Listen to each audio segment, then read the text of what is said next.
Olá você, estamos aqui mais uma vez reunidos fazendo o nosso encontro semanal, neste momento em que ainda estamos distanciados fisicamente em razão dos contingenciamentos a que estamos submetidos.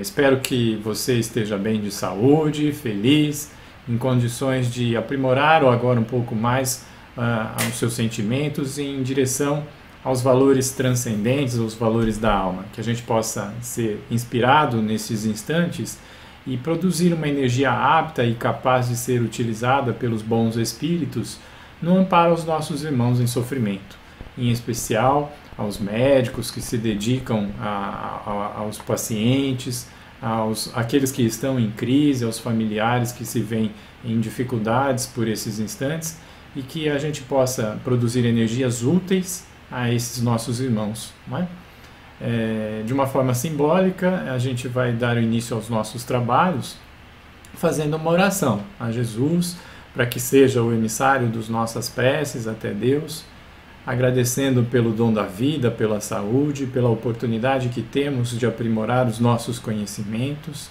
testar a nossa esperança, a nossa fé, e dessa forma que possamos ser orientados e protegidos nesse instante.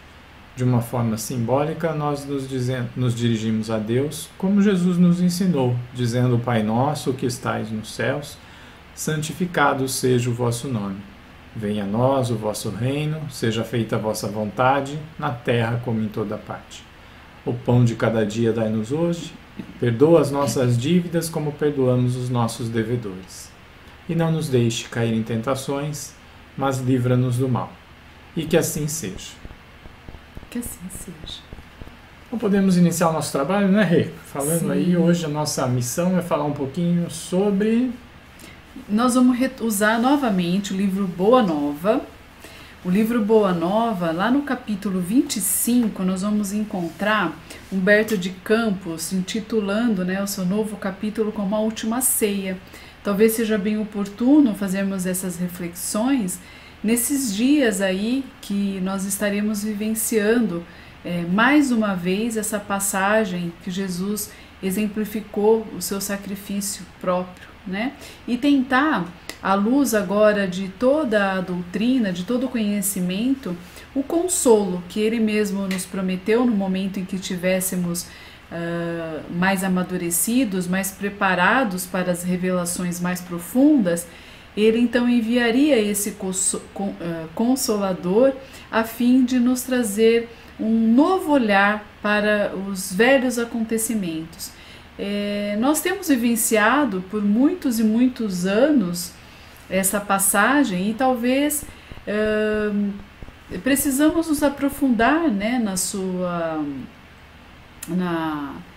nas suas reflexões para que possa ter um novo significado, talvez ressignificar esses momentos que nós vamos vivenciar aí de sexta até domingo, né? Logo que inicia o capítulo, nós vamos encontrar, né, o seguinte contexto: Jesus reunido então em companhia dos seus discípulos. Era o primeiro dia das festas da Páscoa. Como nosso objetivo aqui não é se aprofundar, né, Alain, no que foi, no que são esse momento festivo, mas só para não ficar aí fora de contexto, a Páscoa era um momento em que se comemorava uma conquista do povo hebreu, quando eles conseguem então se livrar, né, de toda a escravidão que eles tinham do povo do Egito. Então, como era uma conquista do povo, era justo na visão que fosse então comemorado, né, essa conquista deles. E aí a gente já inicia a nossa reflexão nos perguntando, né, o que ainda nos dias de hoje, né, tem nos escravizado? O que nós ainda temos, no que nós temos dificuldade de nos libertar, né? O que nos prende, o que nos acorrenta? Eu já começo, quando a gente vai pegar a definição, né, da Páscoa, como essa libertação do povo, eu fico perguntando o que me prende ainda, né? São reflexões que a gente vai fazendo, o que eu identifico ainda em mim que me deixa ancorado numa situação, não me permitindo avançar, né?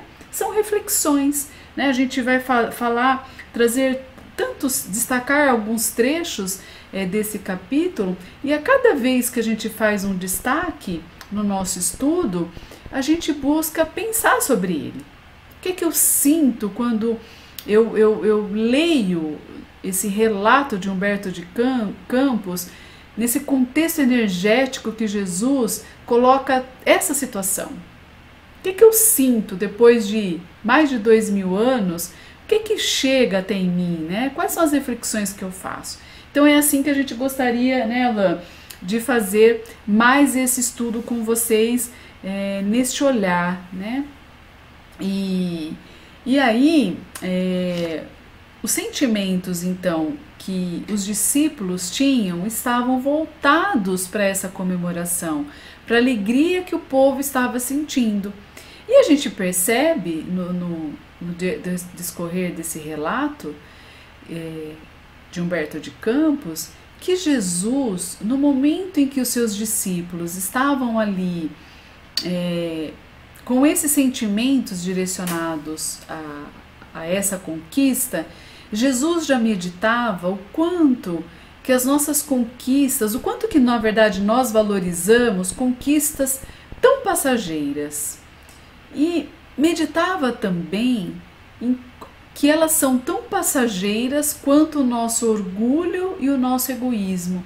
Mas por que a gente valoriza tanto, né? Por que nós ficamos tão presos a esses pensamentos, a esses sentimentos que muitas vezes, por estarmos presos a eles, ficamos num emaranhado, numa situação que me vem aquela imagem do casulo, né? Emaranhado, quando a gente está no emaranhado de umas situações, a gente está preso a essas situações, fica uma complexidade resolver tais conflitos, tais situações que nos estão à frente, né? E que talvez até nos deixam com a sensação, com a impressão de sermos incapazes de tirar essa crisálida, né? Criadas por nós mesmos, porque nós somos herdeiros das nossas construções. E Jesus talvez estava pensando o quanto o homem ainda tem aplaudido todas essas situações, como o homem ainda busca a glória dessas situações, e me chama muito mais atenção quando que por esse olhar que nós temos, o quanto que ainda nós dominamos, né, o outro, que está inquieto, que tem situações, enfim. Então eu comecei a ler esse trechinho do inicial, vendo dentro de um mesmo contexto como se tivesse dois cenários. Os discípulos pensando nas coisas do mundo, e Jesus também ali, embora no mesmo contexto, com outro pensamento, né? Olhando para as coisas do reino dos céus. E mais do que isso, era um momento em que ele sabia que ele ia dar o seu testemunho, que ia ter o seu sacrifício pessoal, que estava ali nas escrituras, estava designado a ele, a essa vivência, e que ele precisava então compartilhar esse momento com os seus discípulos como numa grande despedida. E como é que Jesus deixa essa despedida, como Humberto de Campos relata para a gente, como é que Jesus então começa a criar uma psicosfera diferente? Então ele começa a pensar nesses desígnios, ele começa a meditar sobre tudo que virá, que é chegado esse momento dessa despedida, dessa separação, e que ele precisa dar as suas últimas orientações aos seus discípulos, né? E ele então anuncia que ele precisa vivenciar o sacrifício que é o dever de amor para com o Pai, né? A fidelidade para com o destino que Deus traçou para ele, no caso meu irmão mais velho, para exemplificar o que era o amor, o que era o sacrifício, para que depois da sua morte ele pudesse também exemplificar a vida espiritual para um povo que ainda estava muito envolvido com as coisas da matéria. Quer falar um pouquinho, Alain? Não, eu estava pensando, enquanto você estava falando aí, a gente tinha conversado um pouco antes, né? Como o Cristo, ele tem essa capacidade de educar e tem recursos múltiplos nessa arte de educar. E um deles, como você tinha mencionado, é a capacidade de contrastar, né? Uhum. Criar contrastes. Se a gente lembrar, os apóstolos estão eufóricos por vários motivos, porque a Páscoa é comemorativo, mas em especial porque eles estão no auge do reconhecimento de Jesus como emissário de Deus. Sempre houve aquela discussão se Jesus era o Messias, se ele era o programado para libertar o povo de Israel, se ele iria trazer uma nova era, um novo momento para aquele povo. E era um momento em que eles tinham acabado de passar, iniciando a semana, pelo Domingo de Ramos, né, que é o conhecido, que simboliza essa entrada de Jerusalém, de Jesus em Jerusalém, e é aclamado pelo povo. O povo tem pelo Salvador, né? Ele é reverenciado como o grande Salvador.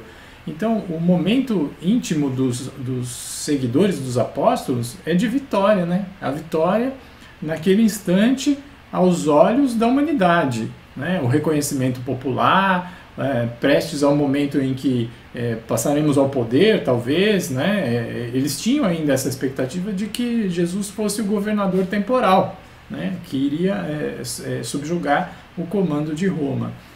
E nesse momento de maior exaltação, maior euforia, vem a notícia de que, olha, a minha missão na Terra está chegando ao fim e agora eu vou passar por um teste de fogo, né? Você humilhado, você preso, você traído. Você ferido, você traído. Você traído. Né? Então, cria o contraste. Aquilo é inesquecível para aquele grupo de homens, né? No momento de maior expectativa, um grande balde de água fria nas suas expectativas. Mas talvez hoje a gente possa colocar, né, um balde de água morna, na verdade, né? Porque vem abrir os olhos para o que é a verdadeira vitória, né? O que simboliza a verdadeira conquista. Superar a materialidade, superar as dificuldades, superar as expectativas mundo em benefício do compromisso assumido, em benefício da sua fidelidade, como você coloca, ao Pai, a fidelidade do programa encarnatório que ele assumiu como mensageiro e revelador das leis de Deus, né? Sim. É bem interessante. E como ele dá destaque a que isso é feito com renúncia, com sofrimento, com dúvida. Imagina a dúvida que não ficaram os apóstolos para se perguntar e se entender, talvez, né?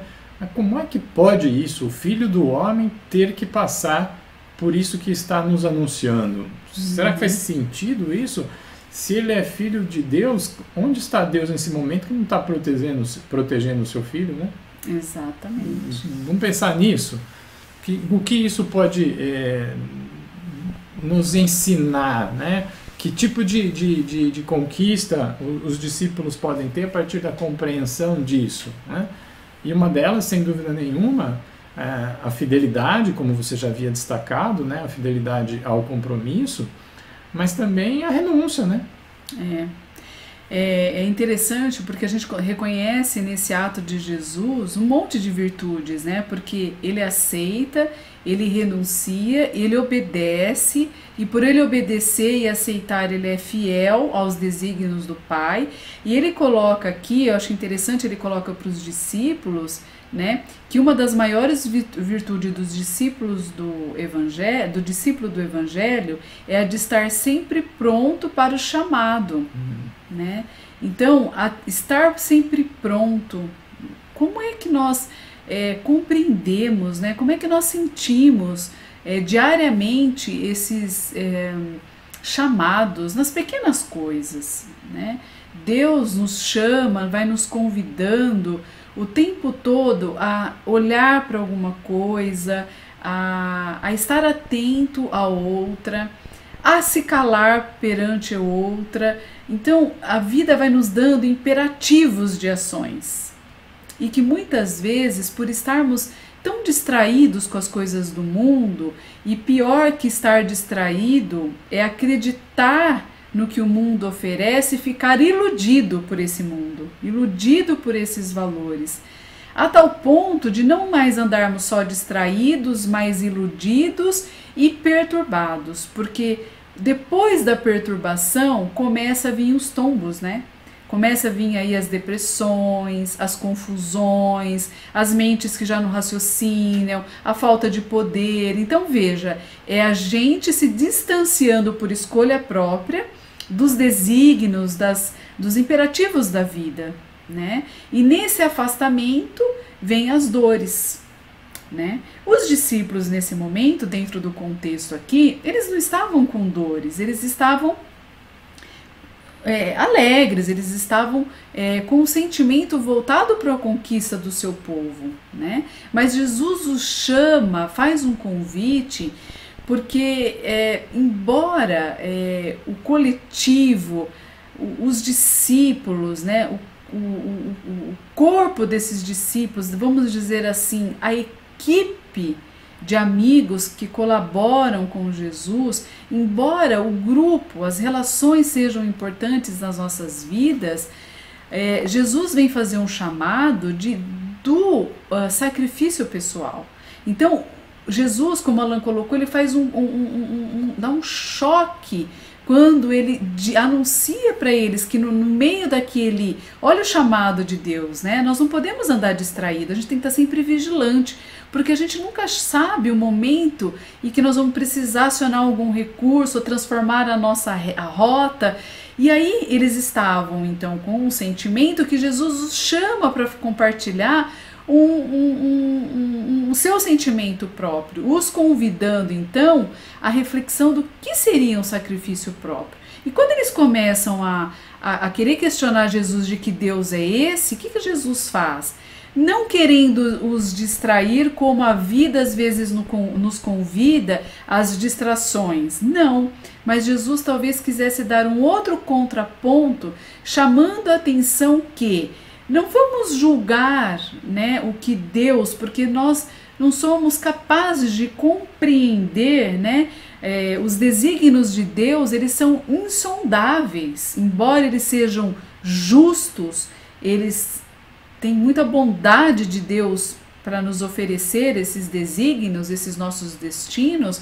Nós não podemos sondar e questionar a Deus, mas nós devemos questionar as nossas decisões. E entre vocês que se dizem os discípulos de um trabalho, né, de evangelizar, de sair a contar ao mundo a boa nova, falar de um reino de Deus, compreendendo as aflições do mundo, entre nós que discutimos e vivenciamos essas questões, haverá um em que me trairá. E acho que Jesus chama atenção então para esses nossos sacrifícios, exemplificando que cada um de nós tem a sua cruz, tem o seu caminhar, que é próprio, que é individual e que é intransferível, né? Ninguém vai poder fazer pelo outro.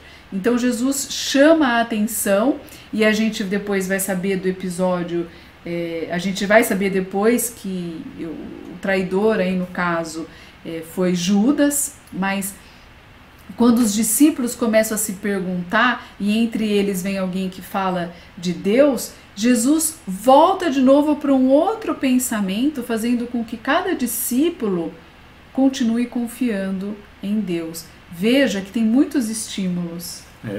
E mais do que demonstrar essa necessidade do sacrifício pessoal, da dedicação, do empenho e da renúncia, né, às dificuldades que passaríamos, ele deixa plantado daquele instante para o futuro que o caminho do cristão é feito sempre à custa de muito sacrifício, né? De muito persistência. Ele mostra que, olha, no meu círculo mais íntimo, que era o círculo mais íntimo de Jesus, que eram os seus discípulos e apóstolos diretos, havia o traidor, havia aquele que não tinha compreendido a essência da sua mensagem. Né? Da mesma forma, os novos cristãos doravante também enfrentariam e poderiam enfrentar essas dificuldades no seu âmbito estrito. Né? Poderiam ter um familiar que não entendesse, um amigo íntimo que não respeitasse as suas convicções e que a sua fé, a sua determinação teria que ser superior a isso tudo. Não é? Que não era a dificuldade, ou não deveria ser a dificuldade, a obstacularizar o crescimento do indivíduo. Né? Todos nós estaríamos sujeitos a esse caminho, que é a porta estreita, que outras oportunidades ele havia colocado, e lembrando que essa porta estreita, essas dificuldades não são só físicas ou financeiras. Né?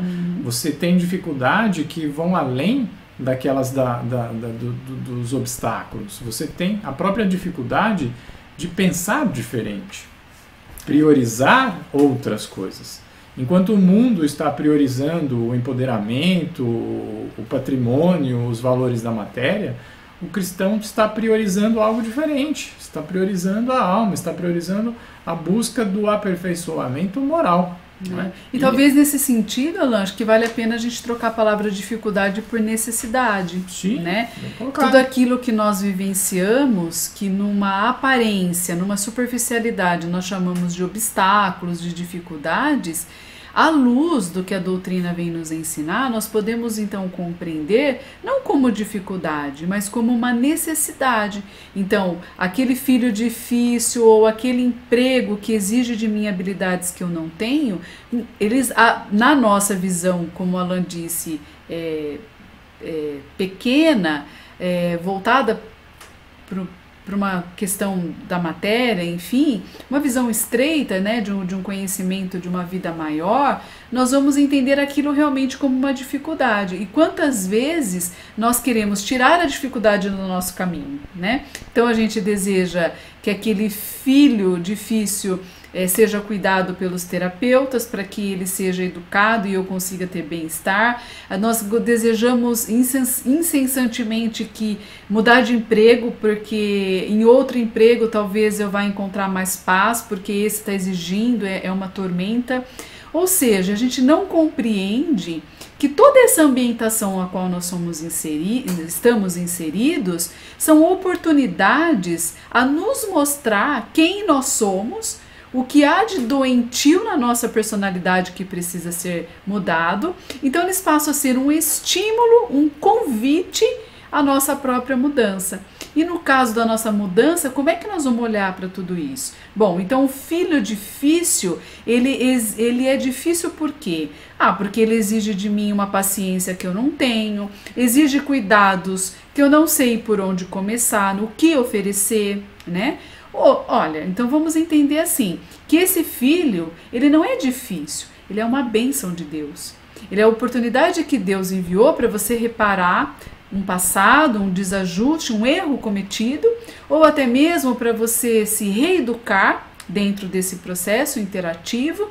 Mas o fato é que esse filho te provoca você olhar para si e dizer: por eu não ter a paciência, por eu me sentir inseguro e não saber como começar a cuidar deles, é que eu vou despertando em mim esses sentimentos que me modificam perante ao meu filho, que na verdade não é a dificuldade, mas ele passa a ser um estímulo. Então, ao invés de eu entender dificuldades, eu posso começar a compreender que aquilo que está fora me demonstra quais são as minhas necessidades. É um estímulo, né? Ao aperfeiçoamento pessoal. Ao aperfeiçoamento pessoal. A aquisição de virtudes. E aí dentro desse contexto, nós vamos destacar um outro trecho muito interessante para a gente refletir, dando continuidade ao que nós já estamos conversando, que é quando Jesus, então, perante a todos os seus discípulos,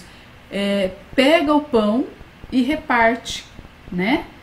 E ele reparte esse pão e diz assim: tomai e comei, este é o meu corpo.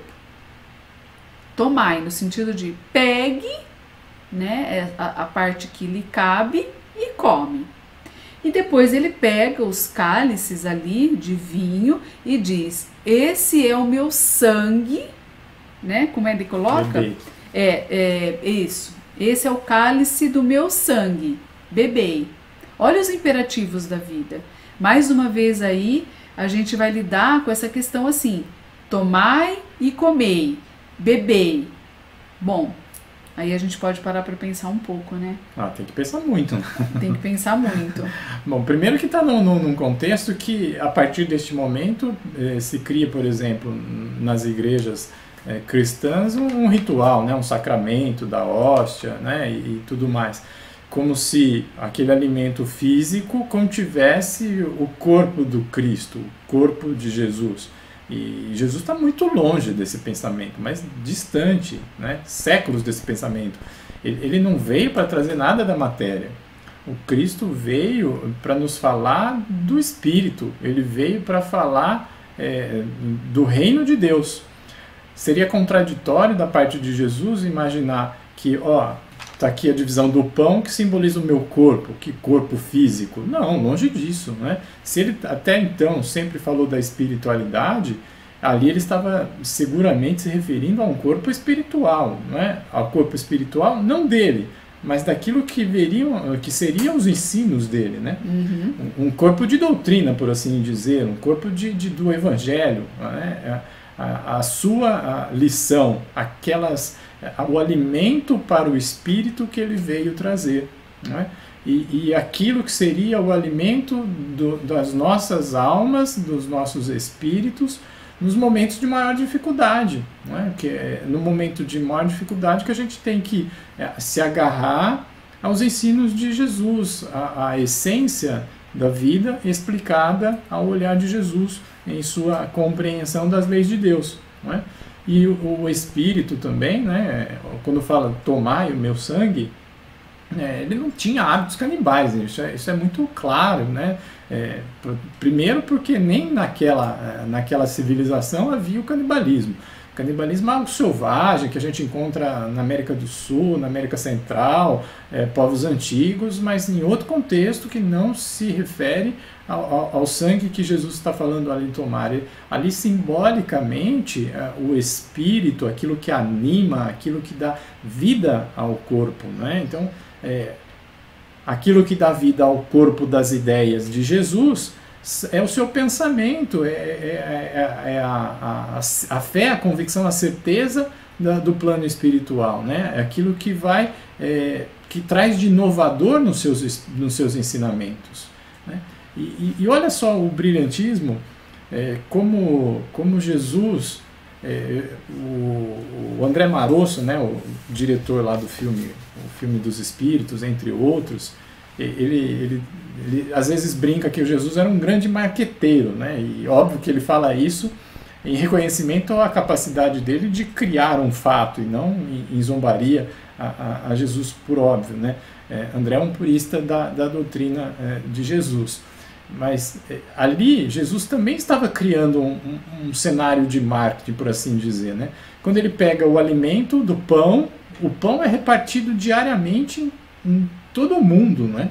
Todas as famílias têm o hábito de dividir o pão em uma das refeições, ou então em várias das refeições ao longo do dia. Sim. Se em cada momento em que um cristão, pega um pão, se lembra de que aquele é o corpo dos ensinos de Jesus, né, simbolicamente, ele cria uma conexão entre o objeto pão e a essência dos ensinos, né? Então, olha que cenário ele cria, né? De remeter constantemente o ser aos ensinos de Jesus. Eu também fiquei pensando nesse momento que ele coloca do corpo, né?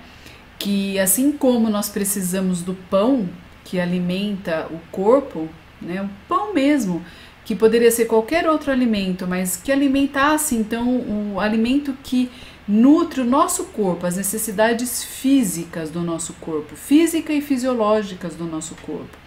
E que quando Jesus coloca o seu evangelho, né, como esse corpo, esse pão repartido, talvez o evangelho seria, talvez não, né, possa simbolizar aí o alimento para nossa alma.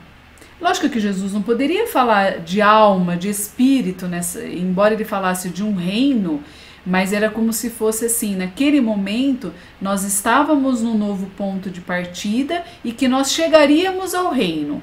Mas que nós não estávamos preparados ali para entender como era esse caminho, quem nós somos. Nós precisaríamos desenvolver alguns atributos ainda para depois ser revelado, como nós já colocamos hoje, o consolo, né? Uma verdade mais apurada, tirando véus, tirando a parte mais mística, né? de muitos raciocínios que nós já tivemos, de muitas observações ainda prematuras, imaturas para uma reflexão mais profunda, né? Então eu pensei nesse corpo como essa ideia mesmo, né? Olha, aqui então eu deixo para vocês o alimento para o seu espírito, né? Para a sua alma.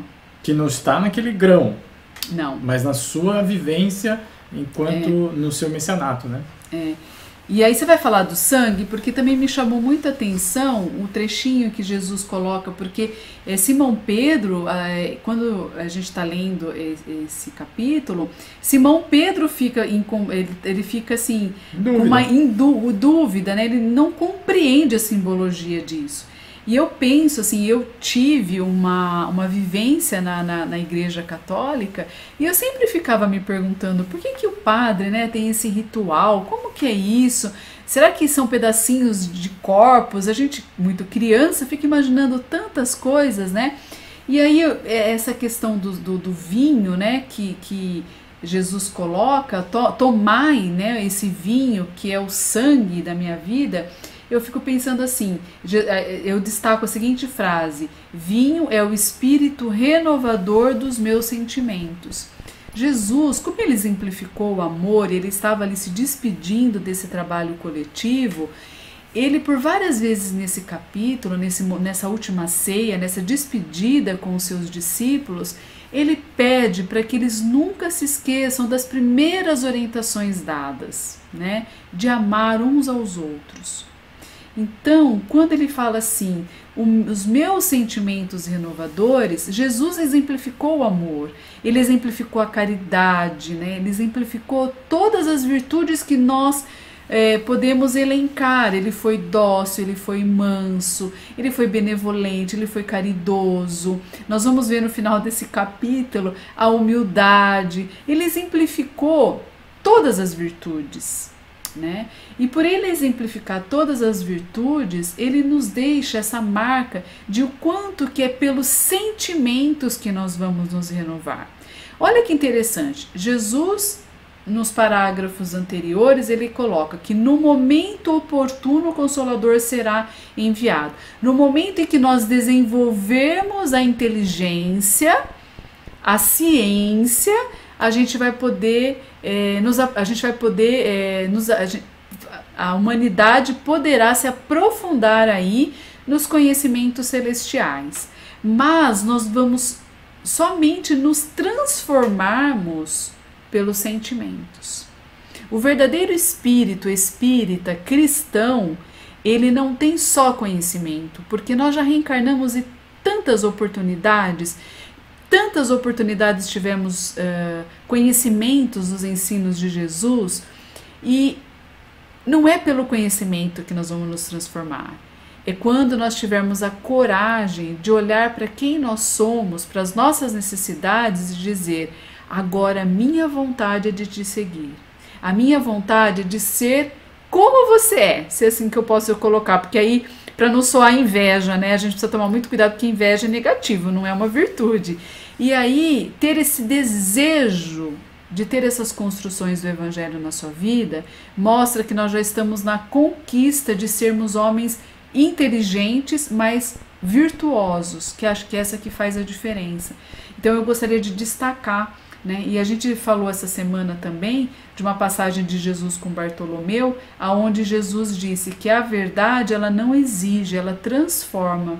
Então, quando a gente se depara com a verdade de que somos seres imortais, somos seres num processo evolutivo, com oportunidades reencarnatórias para essas aquisições todas, né, e que temos atributos e recursos infinitos, né, para esse nosso desenvolvimento, nós já não olhamos para uma verdade que exige, mas para uma verdade que é capaz de transformar a nossa vida, a nossa compreensão, no mínimo, do que seja a nossa vida de imortais que somos, né? E não vamos supor que isso já fosse algo plantado, desenvolvido e já frutificasse nos corações daquela família mais próxima de Jesus, dos seus discípulos, porque na mesma oportunidade em que Jesus estava falando das vitórias do Espírito, estava falando da sua abnegação, da renúncia à vontade, da fidelidade à vontade do Pai, da necessidade de renúncia daquele que segue o caminho de Deus, os seus discípulos diretos estavam discutindo entre eles quem iria suceder Jesus. Sempre a gente se perturba, né? Eles estavam preocupados, agora que Jesus está, então, tendo que ir para o reino dos céus, quem que vai ficar no lugar dele aqui? Quem que está mais capacitado para ser o seu substituto? Né? E o sentimento que vigorava, Jesus nos conta, nos fala, Humberto de Campos nos conta, que era, quem é o maior? Né? Eles estavam preocupados naquele instante em saber quem era o maior entre eles, os apóstolos, que teriam condições de suceder Jesus. Então, vejam, nem eles tinham entendido ainda a mensagem de Jesus, embora fossem discípulos diretos, apóstolos diretos do Cristo. E Jesus, mais uma vez, cria naquele instante uma passagem emblemática, né? Em outras oportunidades, Jesus criou imagens para passar o seu conhecimento, a sua mensagem, que ficam gravadas de uma forma indelével na mente daquele que ouve desde a primeira vez, né? Quando ele simboliza, por exemplo, é mais rico, é mais fácil um rico, um camelo passar pelo buraco de uma agulha do que um rico entrar no reino dos céus. Mas da onde tira essa imagem? É muita criatividade, né? E ali ele aproveita para ter uma vivência com os seus apóstolos, mais uma forma de deixar um outro conhecimento, que a Renata já adiantou, que mostra qual é o papel do cristão. Então o que acontecia? Enquanto eles estavam lá discutindo quem é o maior, Cristo simplesmente tira a sua túnica. Lembrando, a veste do hebreu naquela época era túnica, capa, não é?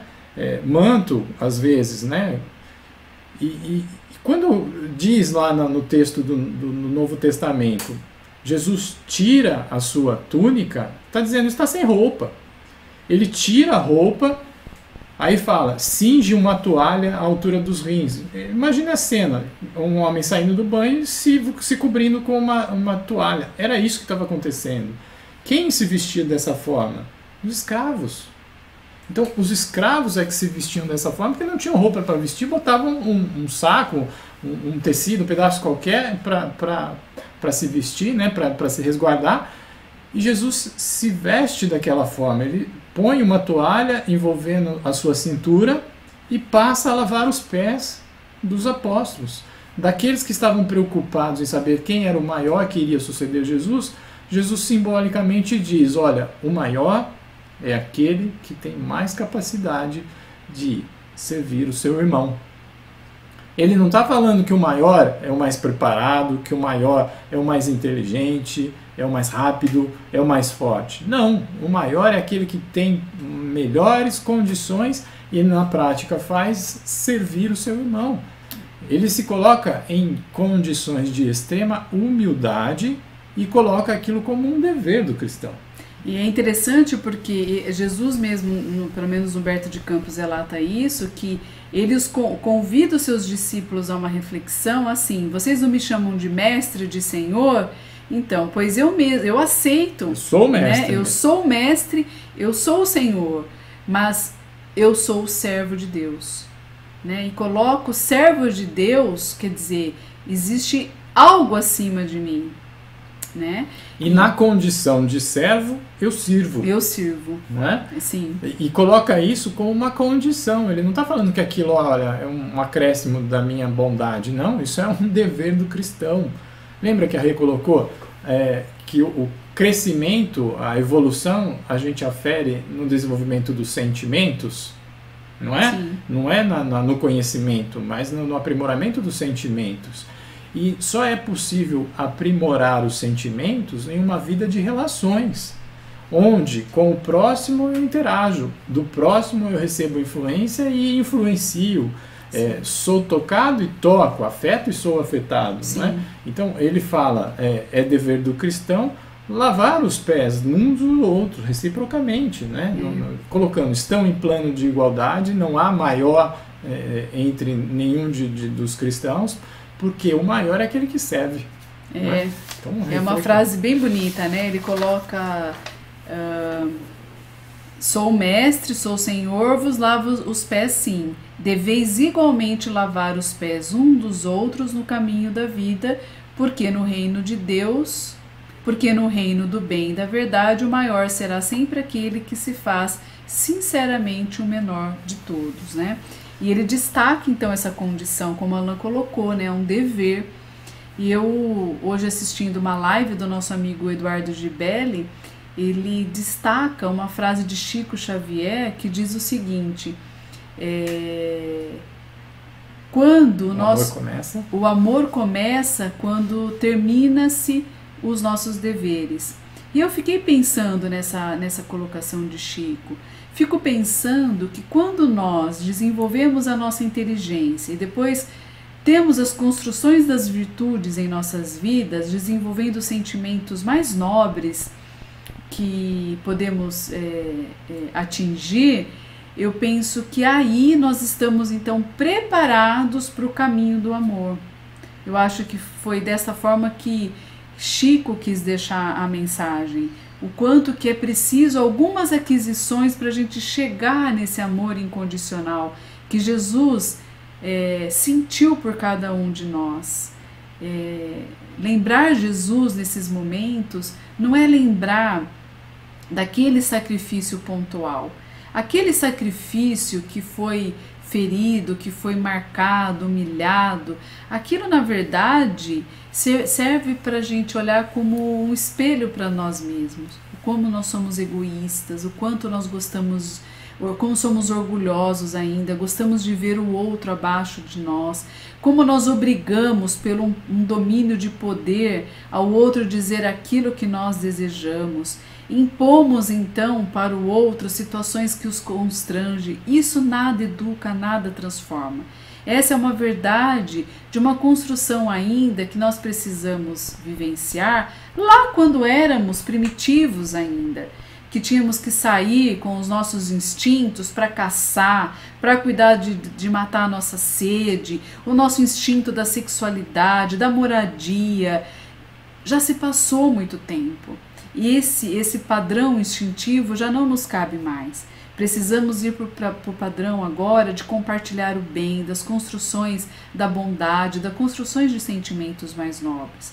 Daí é que, se trilharmos esse caminho que Jesus exemplificou para nós, quem sabe não, com certeza um dia nós vamos compreender e vivenciar esse amor que o Mestre nos exemplificou e nos deixou gravado na nossa memória em negrito, para ficar bem impresso mesmo a imagem de que brilhe a vossa luz. Então somos capazes de despertar essa luz que vem dos sentimentos dentro dos nossos corações, com um pensamento reto, com uma mente muito tranquila e uma postura daquele que sabe para onde tem que ir, o que tem que fazer e quais são os seus deveres a serem cumpridos.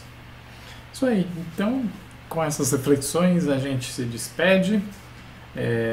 desejando aos irmãos momentos de serenidade, esperança, consolações, e que tenhamos a certeza de que estamos bem amparados pelo nosso Pai Criador, bem conduzidos pelo nosso irmão Jesus, e que não importa as dificuldades, não importa o momento em que vivemos, o que nos aguarda é um momento de renovação, é um momento de transformação, de autoconhecimento e transformação efetiva no bem, né? Então eu me despeço dos irmãos com muito carinho, e vamos nos encontrar no próximo domingo aqui neste canal. Fica o convite também para os irmãos participarem conosco neste canal, né? Sim. Então, até logo. Um grande abraço e até!